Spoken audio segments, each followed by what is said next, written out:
Reparenting yourself is important because a lot of the struggles that we might have as adults stem from childhood, how we're raised.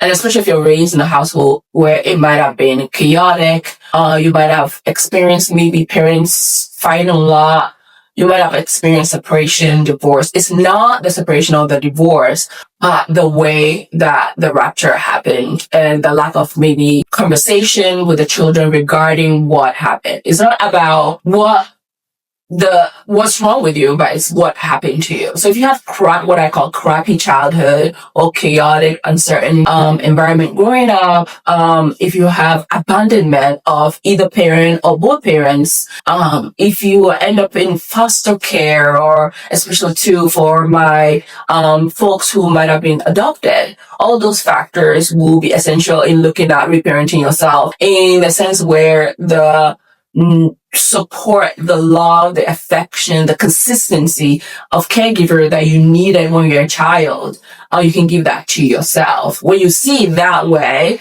and know that, okay, something was missing in my childhood and growing up, but now that I'm an adult, I can have that agency within myself to provide those things for myself. So that could look like putting yourself first. That could look like your career, going back to school. That could look like taking care of your health, your mental health, your holistic self. That could look like maybe even putting a picture of yourself as a child on your desk and looking at that child and saying, what would I say to that child if I'm trying to beat myself up and say, oh, I'm too stupid, or maybe I'm not good enough, or I'm not smart enough, those kind of negative self-talk that we say to ourselves silently that nobody hears. But when you look at that child, the picture of yourself on your table, maybe you can say a few kinder words to him or her. And that's part of healing. And not to forget therapy, to get the support and perspective and the healing that you need in order to continue the journey to reparent yourself and pour back into yourself the